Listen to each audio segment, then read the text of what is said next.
Officials, انتہائی لائق احترام صحافی بھائی،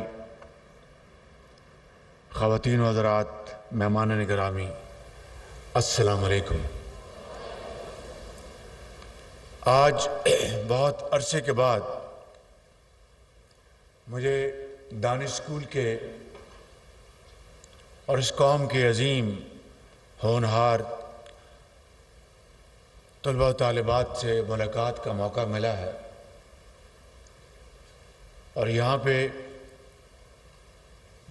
جو بچے اور بیٹیاں تشریف لائیں اور اپنی کہانی انہوں نے خود سنائی، وہ بہت موٹیویٹنگ تھی۔ بہت میرا ایمان تازہ ہوا اور یہ جذبہ دوبارہ جواں ہوا کہ یقیناً آپ کے ہاتھ میں پاکستان کی ترقی اور خوشحالی کی چابی کنجی آپ کے ہاتھ میں ہے، اور جن مشکل ترین حالات میں آپ نے تعلیم حاصل کی اور جس طرح محنت کر کے آپ آج پورے پاکستان میں اپنی محنت اور قابلیت کے بل بوتے پر آپ نے مختلف اداروں میں مقام حاصل کیا، یہ کسی نے آپ کو تشتری پہ رکھ کے نہیں دیا، یہ آپ کے ماں باپ کی دعائیں ہیں، آپ کے جو انتہائی لائق اور انتہائی قابل احترام ٹیچرز ہیں، اور دانش اسکول کی مینجمنٹ اور گورنمنٹ آف پنجاب کی پوری سپورٹ، اس کے نتیجے میں میں سمجھتا ہوں کہ آپ نے اس ہال میں نہیں، پورے پاکستان کے کروڑوں لوگوں کا آپ نے سر فخر سے بلند کیا ہے۔ یہاں پہ ابھی ہم نے وہ تانیہ بیٹی کی بات سنی، وہ سامنے بیٹھی ہیں، ان کے دونوں والدین اس دنیا سے چلے گئے، والد بھی دنیا سے چلی گئیں اور والدہ بھی۔ اندازہ کیجئے گا کہ کس طریقے سے اس بیٹی نے اپنے آپ کو قائم رکھا۔ دانش اسکول اس بیٹی کا والد بن گیا، والد کی جگہ اور والدہ کی جگہ دانش اسکول نے اس کو مہیا کی، اور دانش اسکول کی بدولت اس بچی نے who became ڈبل آفن، بچپن میں آج اس نے ایم فل کیا ہے۔ ایم فل اندازہ کریں آپ ذرا،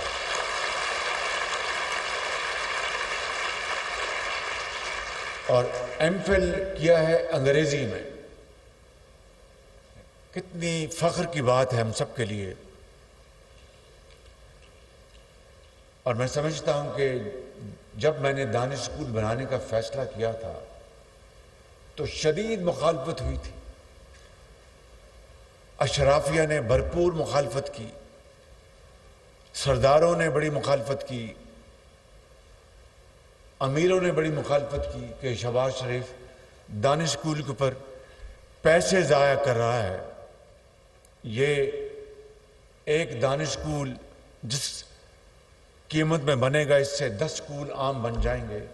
تو جب ایچ این کالج بنا تھا تو اس کو تو آپ کو کیوں نہیں خیال آیا تھا؟ جب مرے کالج بن رہا تھا، گارڈن کالج بن رہا تھا، لارنس کالج بن رہا تھا، تو اس کو تو آپ کو کیوں نہیں خیال آیا؟ اب آج دانش اسکول کی بات ہو رہی ہے، اس کی بنیاد رکھی جا رہی ہے، جہاں پر اور ان بچوں کے لیے، قوم کے ان عظیم بیٹوں اور بیٹیوں کے لیے جو انتہائی ذہین ہیں، انتہائی قابل اور محنتی ہیں، ان کے اوپر ایچ این کالج کے لوہے کے دروازے بند ہیں ان کے اوپر، اس لیے وہ کسی سردار کا بیٹا نہیں ہے، کسی امیر کا بیٹا نہیں ہے۔ وہاں پر سردار اور افسران اور وزیروں اور کبیروں اور وزیر اعظم اور گورنروں اور صدور کے بیٹے جاتے ہیں،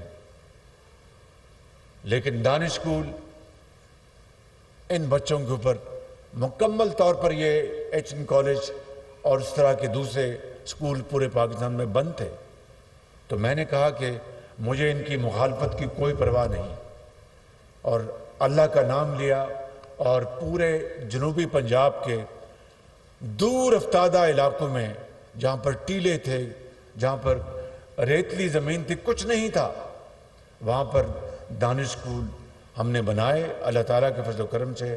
اور آج دیکھ لیجئے گا کہ کتنی ایک اعتماد کے ساتھ یہ بیٹیاں یہاں پر بات کر رہی تھیں۔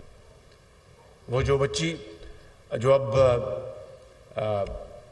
پیکجز میں ہیں، اس بیٹی کا کیا نام اس کی؟ مقدس۔ اب دیکھیے کہ ان کی 4 بہنیں ہیں اور ان کی والدہ اس دنیا میں نہیں ہے، انجینئر بن گئی۔ ابھی مجھے ایک بچہ یہاں ملا، مجھے اس نے ہاتھ ملایا، اس کا نام ہے کیپٹن سعید، وہ فوج میں ہے۔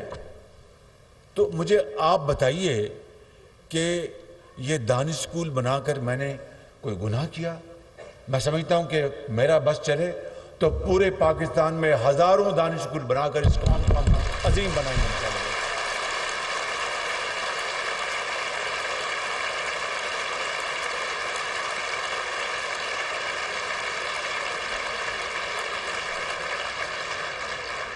اور کوئی وسائل کی کمی نہیں، کوئی وسائل کی کمی نہیں۔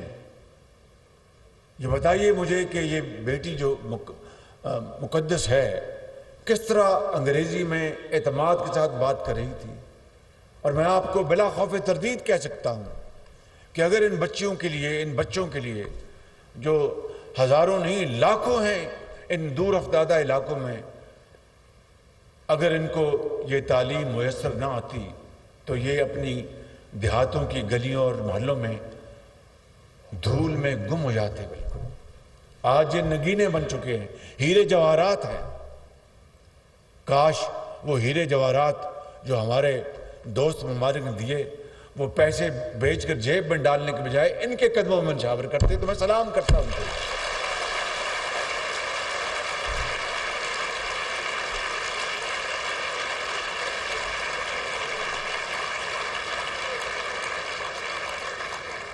کاش وہ 50 ارب روپیہ 190 ملین پاؤنڈ وہ فراڈ کے ذریعے سپریم کورٹ کے اکاؤنٹ میں جمانا ہوتا اور وہ پاکستان کے خزانے میں آتا، اور اس سے پورے ملک میں دانش اسکول بنائے جاتے، تو میں اس حکومت کو سلام کرتا کہ انہوں نے اس قوم کے لیے بہت بڑا کام کیا ہے۔ لیکن میں سمجھتا ہوں کہ کس طریقے سے اس قوم کو بے دردی سے دھوکہ دیا گیا، ایک جھوٹ پر مبنی ایک بیانیہ بنایا گیا، اور سب کو چور اور ڈاکو بنایا گیا اور ملک کو کنگال کر دیا گیا۔ لیکن پریشانی کی کوئی بات نہیں۔ اب اس بچی کے لیے جو تانیہ بیٹی ہے، اور یہ بچہ جی انعام اللہ، اب مجھے کیا پتا تھا کہ 10-15 سال بعد یہ بچہ ڈاکٹر بن جائے گا اور ویٹری یونیورسٹی میں عزت کے ساتھ، وقار کے ساتھ رزق حلال کمائے گا۔ اور یہ ایک انعام کی کہانی نہیں، یہ دانش اسکولوں اور سینٹرز آف ایکسلنس 50,000 بچے جو ہیں اور بیٹیاں اس قوم کی اس تعلیم سے مستفید ہو رہی ہیں۔ اور میں سمجھتا ہوں کہ اس کے لیے ہمیں جتنی بھی ہم کوشش کریں وہ کم ہوگی، کیونکہ تعلیم کے بغیر کوئی قوم ترقی نہیں کر سکتی۔ ابھی میں نے 4 دن پہلے میری بات ہوئی میرے بھائی جو صدر ہیں یو اے کے محمد بن زائد صاحب سے، اور میں نے ان کا شکریہ ادا کیا کہ آپ نے ہمیں اس مشکل وقت میں آپ نے ہمیں بچایا، اور $1 ارب کا آپ نے اسٹیٹ بینک میں پیسہ جمع کرایا، اور اس طرح ہمارا IMF کا پروگرام بنا سعودی عربیہ کی مدد سے اور چین کی مدد سے۔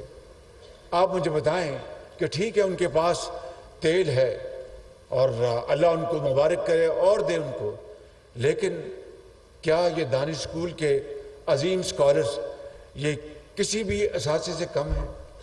اگر اس قوم کے بچوں اور بچیوں کو یہ مواقع ملے کہ ان کے لیے تعلیم کے حصول کے لیے وسائل مہیا کریں، تو اگر ہم نے اس قوم کے وسائل کو برباد کرنا ہے، میں نے آپ کو یہ 2 مثالیں بتائیں، مگر اس سے پہلے بات بڑھانے سے پہلے میں انتہائی شکر گزار ہوں وزیر اعلیٰ پنجاب محسن نقوی صاحب کا اور آئی جی پنجاب کا کہ انہوں نے قوم کی اس بیٹی تانیہ کے لیے ابھی مجھے یہ ان کی تقرری کا آرڈر دیا ہے، بیٹی آپ کو گورنمنٹ آف پنجاب میں آپ کو جاب دے دیا گیا، یہ آئیے۔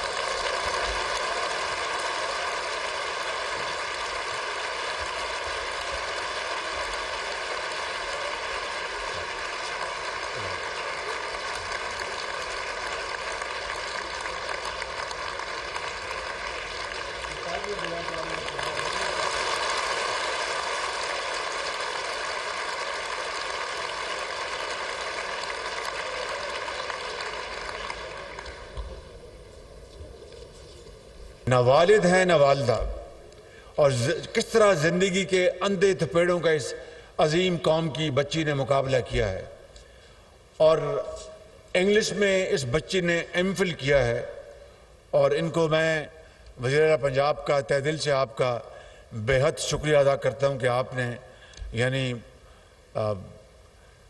مجھے بھی آپ نے کئی میل پیچھے چھوڑ کے اور محسن نقوی سپیڈ سے آپ نے کام کیا ہے۔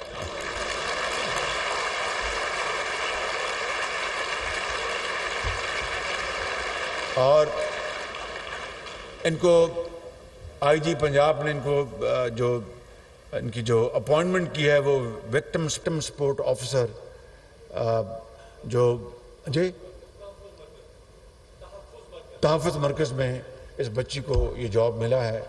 دیکھیے میں آپ سے یہ کہنا چاہتا ہوں کہ اگر ہم نے اپنے پاؤں پہ کھڑا ہونا ہے تو سب سے پہلے مجھے اور پھر اشرافیہ کو اور ہر حکومت کے وہ سیاستدانوں کو، بیوروکریٹس کو، اس ملک کے وہ لوگ جن کو اللہ تعالیٰ نے بے پناہ دولت سے مالا مال کیا ہے، یہ ہماری ذمہ داری ہے کہ ہم آج وقت کی نزاکت کا ہم اندازہ لگائیں، پاکستان کے جو حالات ہیں ان کا پورا احساس کریں، اور یہ جو کامیاب ایک کہانی ہے دانش اسکولوں کی، اس کو پورے پنجاب میں نہیں پورے پاکستان میں ہر جگہ دانش اسکول بنے ہوں۔ اگر ایچ این کالج کے لوہے کے دروازے آپ کا راستہ روک رہے ہیں تو دانش اسکول پورے پاکستان میں آپ کے دروازے کھول رہے ہیں۔ اس کے لیے وسائل کی کوئی کمی نہیں، صرف کمی ہے تو ول ٹو ڈو۔ اور میں آپ کو آج اپنے رب کو گواہ بنا کر کہتا ہوں انشاءاللہ کہ اگر اللہ تعالیٰ نے ہمیں اگلے الیکشن میں موقع دیا تو نواز شریف کی قیادت میں اللہ تعالیٰ کے فضل و کرم سے پورے پاکستان میں دانش اسکولوں کا ایک جال بچھا دوں گا انشاءاللہ تعالیٰ۔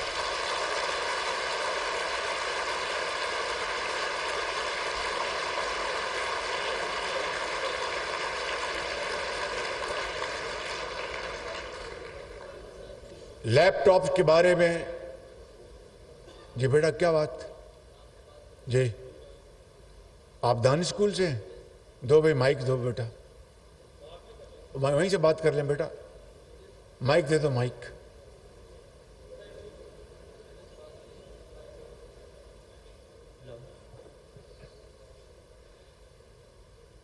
سر میں دانش اسکول چشتیاں کا اسٹوڈنٹ ہوں ایکس، اور فی الحال میں علامہ اقبال میڈیکل کالج میں فرسٹ ایئر MBBS کا اسٹوڈنٹ ہوں۔ تو سر میں نے بات یہ کرنی تھی کہ اس وقت پرائم منسٹر لیپ ٹاپ اسکیم کے تحت آلموسٹ تمام یونیورسٹیز کو لیپ ٹاپ مل رہے ہیں، لیکن MBBS کے جتنے بھی میڈیکل کالجز ہیں کسی کو بھی اس والے سے اپروو نہیں کیا گیا اور نہ ہی ہم اپلائی کر سکتے۔ تو سر آپ جانتے ہیں کہ MBBS جیسے کہ پاکستان کی ٹاپ ڈگریز میں آتی ہے اور دنیا بھر میں اس کو اچھا جانا جاتا ہے، تو ہم آپ سے یہ درخواست کرتے ہیں کہ ہمارے لیے بھی لیپ ٹاپ کی اسکیم جو ہے۔ بہت شکریہ جی، مہربانی، یہ بڑا جائز آپ کی بات ہے۔ میں وزیر اعلیٰ پنجاب محسن نقوی صاحب کی خدمت میں گزارش کروں گا کہ آپ لیپ ٹاپس کی اسکیم پنجاب میں اس کا دوبارہ اجرا شروع کر دیں. یہ بہت آپ کی بہت بڑی کنٹریبیوشن ہوگی. بہت مہربانی. اور اسی بجٹ میں جو آپ کا 4 ماہ کا بجٹ ہے اس میں کوئی پروویژننگ کریں اور ان بچوں کو اور صرف میرٹ پہ جس طرح ہم ماضی میں دیتے رہے آپ کا رتبہ بلند ہوگا ان بچوں کو. دیکھیے کووڈ میں کیا ہوا.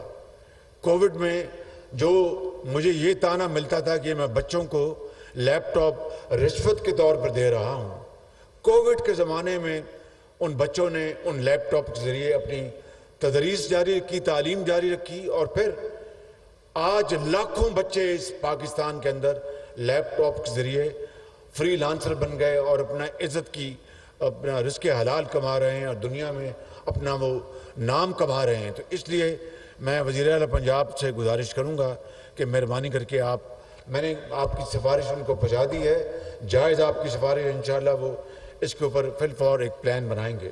میں واپس آتا ہوں اپنی بات کے اوپر کہ دیکھیں الزام تراشیاں, بے بنیاد الزامات اور چور ڈاکو کے بیانی نے پاکستانی قوم کو تقسیم کر دیا ہے اور اس قوم کے رگ میں زہر گھول دیا ہے, معاشرے میں زہر گھول دیا ہے بالکل. اور میں آپ کے سامنے انتہائی عاجزی اور انکساری کے ساتھ کھڑا ہوں. 15 مہینے ہو گئے ہیں ہماری حکومت کو. بے پناہ مجھ میں کمزوریاں ہیں. میں اللہ تعالیٰ سے ایک خطا کار انسان کے طور پر ہر وقت اپنی غلطی کی اور گناہوں کی معافی مانگتا ہوں جو کہ ہمیں حکم ہے اور یہی طریقہ ہے زندگی کا. میں آپ کو آج گواہ بنا کر کہتا ہوں کہ 15 ماہ میں سیلاب سے لے کر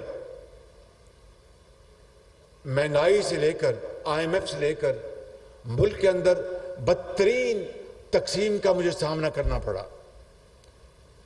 سوسائٹی میں اس طرح کی تقسیم میں نے پہلے کبھی نہیں دیکھی. ہر جگہ دنیا میں الیکشنز ہوتے ہیں, سیاست ہوتی ہے, جمہوریت ہے, لیکن الیکشن کے بعد بے شک وہ ایک دوسرے کو ناپسند کریں, لیکن جمہوریت اور اس طریقے سے وہ معاشرے میں وہ پاکستان کو آگے بڑھاتے ہیں. لیکن یہاں پر جو تقسیم ہے اس وقت بدترین تقسیم معاشرے میں, اس نے پاکستان کی ترقی اور خوشحالی کو تباہ کر دیا ہے بالکل. آج میں پھر کہتا ہوں کہ آئیں چارٹر آف اکانومی کریں, آئیں چارٹر آف ڈیموکریسی کے لیے کام کریں, کیونکہ کوئی حکومت آئے اور جائے معاشی پروگرام جس طرح دنیا کے بعض ممالک میں یہ طے ہے, امریکہ میں یہ طے ہے کہ کوئی حکومت امریکہ میں آئے یا جائے وہاں پر ان کا ایک چارٹر ہے, اس کے اوپر وہ کوئی تبدیلی نہیں کرتے. ملک کی سالمیت, ملک کی ترقی, ملک کا معاشی پروگرام, ملک کی فارن پالیسی, اسی طریقے سے ہم پاکستان میں میں آج اس لیے یہ باتیں کر رہا ہوں کہ آپ اس ملک کا مستقبل ہیں. آپ نے انشاءاللہ یقیناً, مجھے اس میں کوئی ڈاؤٹ نہیں کہ آپ پاکستان کی جو تاریخ بدل دیں گے اپنی محنت اور لیاقت سے. دنیا میں پاکستان کو اس کا کھویا مقام آپ دلوائیں گے, مجھے اس میں کوئی شک نہیں, اور انشاءاللہ یہ ہو کے رہے گا.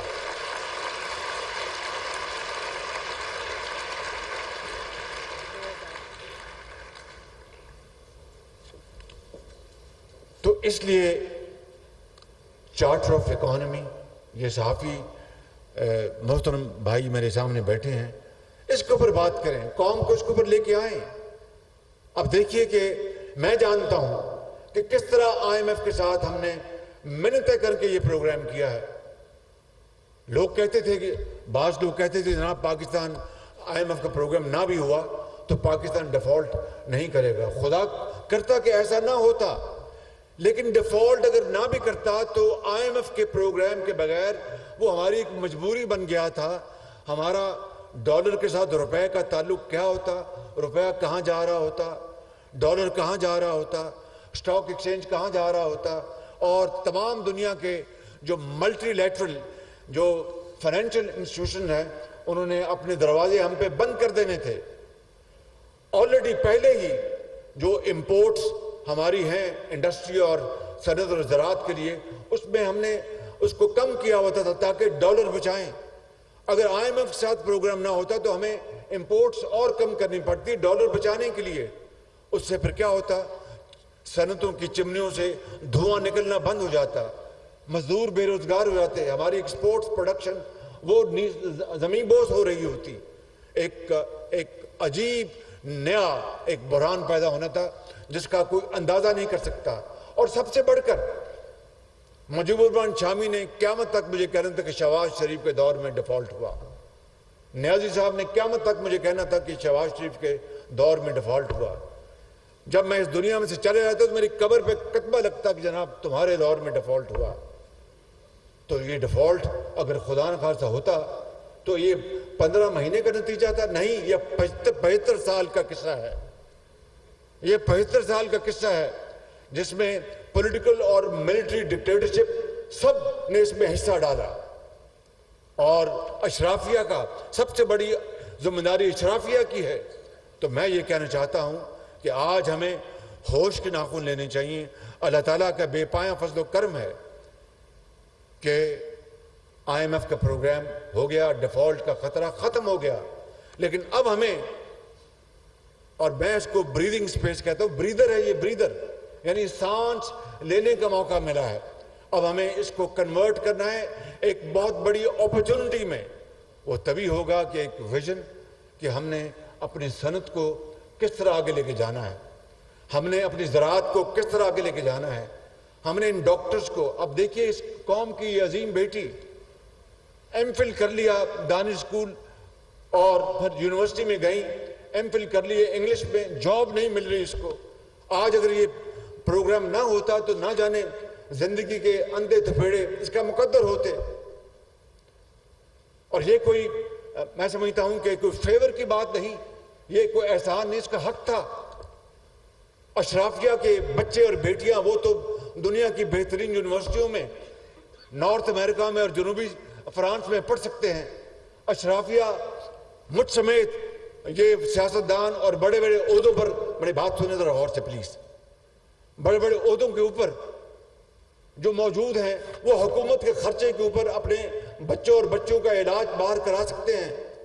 مگر غریب کے بچے کو جعلی دوائی ملے اور وہ ہسپتال میں دم توڑ جائے دوائی اور علاج کے بغیر, یہ قائد کا پاکستان نہ تھا نہ ہے. اور اقبال نے جو پاکستان کے لیے جو کچھ کہا یہ اس کی بالکل نفی ہے. اور جو لاکھوں شہید جو قبروں میں ہیں جنہوں نے پاکستان کے لیے خون دیا, ان کی روحیں تڑپ رہی ہیں. میں سمجھتا ہوں کہ آج ہمیں ہوش کے ناخن لینے چاہیے, آج ہمیں اپنے گریبانوں میں جھانکنا چاہیے. سب سے پہلے مجھے اور پھر پوری حکومت کو اور پھر وہ تمام لوگ اس ملک کے اندر ان طبقوں سے جن کا تعلق ہے جو ملک کی تقدیر بدل سکتے ہیں, یہ ان کے لیے لمحہ فکریہ ہے. اور میں سمجھتا ہوں کہ اگر آج ہم مل بیٹھ کر اپنے اختلافات دفن کر کے اگر ہم ایک ہو جائیں تو پھر کوئی مشکل, کوئی رکاوٹ ہمارے راستے کی زنجیر نہیں بن سکے گی. لیکن شرط یہ ہے کہ ہم کریں کہ ہم نے اپنے بچوں کو, بچیوں کو تعلیم کے زیور سے آراستہ پیراستہ کرنا ہے. ہم نے غریب, کیا یہ ایک وجہ بن جائے کہ غریب کو تعلیم نہ ملے, علاج نہ ملے, اس کو مواقع نہ ملے؟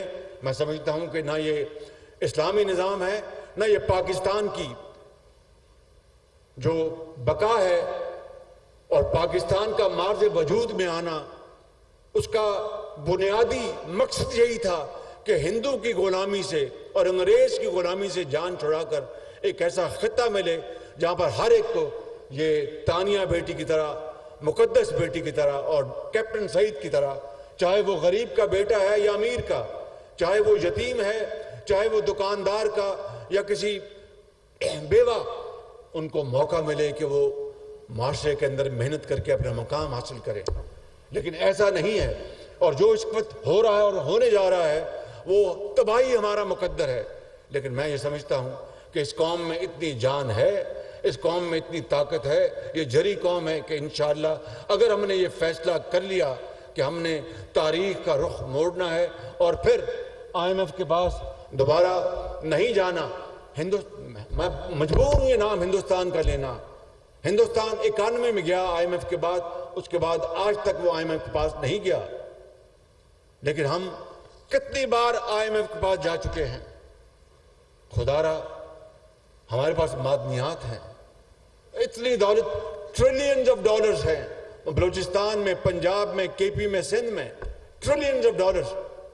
اور اگر اس کی حقیقت جانیں تو ہم نے اربوں روپے کی وکیلوں کی فیسیں دی ہیں پیرس میں, لنڈن میں, تصفیہ کراتے کراتے کہ جناب یہ سودا غلط ہوا, وہ سپریم کورٹ نے یہ فیصلہ کر دیا, یہ فیصلہ ہو گیا. ان خزانوں سے پاکستان کو تو کوئی فائدہ نہیں ہوا, لیکن پاکستان کا خزانہ کھوکھلا ہو گیا وکیلوں کی فیسیں بھر کے.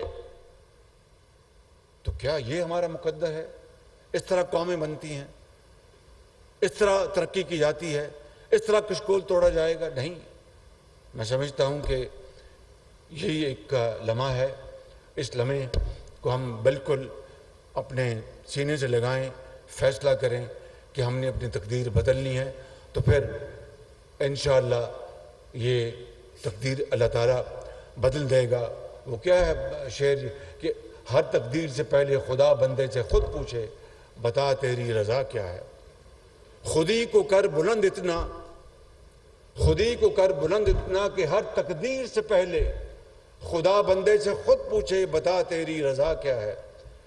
یہ تانیہ, یہ ہے اس کی مثال. یہ کیپٹن سعید, یہ اس شعر کی تصویر ہے. یہ بچی مقدس, یہ اس شعر کی تشریح ہے. یہ بیٹا لال, کیا نام تھا اس کا, لال چند, یہ اس کی تشریح ہے. جنہوں نے محنت کی اور مشکلات کا مقابلہ کیا, حکومت نے اپنی حقیر خدمت کی. تو میں سمجھتا ہوں کہ میں اپنی بات اسی پر ختم کروں گا کہ آئیں, مل بیٹھیں, پاکستان کو عظیم بنائیں اور غربت, افلاس, جہالت کو دفن کریں اور اپنا کھویا ہوا مقام حاصل کریں. اور بخدا یہ ممکن ہے, یہ ناممکن نہیں. صرف فیصلہ کرنا ہے کہ آئیں اور آگے بڑھیں اور اتحاد اور اتفاق قائم کریں. پاکستان, پاکستان, قائد اعظم. وزیراعظم شہباز شریف دانش اسکول کے فارغ التحصیل طلبہ کے اعزاز میں تقریب سے خطاب کر رہے تھے. انہوں نے کہا کہ طلبہ کے ہاتھوں میں ملک کی ترقی, خوشحالی کی کنجی ہے. دانش اسکول کے طلبہ نے پاکستان کا سر فخر سے بلند کر دیا. دانش اسکول بنانے کا فیصلہ کیا تو شدید مخالفت ہوئی. جنوبی پنجاب کے دور افتادہ علاقوں میں دانش اسکول بنائے. سابقہ دور حکومت میں ملک کو لوٹا گیا, نقصان پہنچایا گیا, جھوٹ پر مبنی بیانیہ بنایا گیا, قوم کو دھوکہ دیا گیا.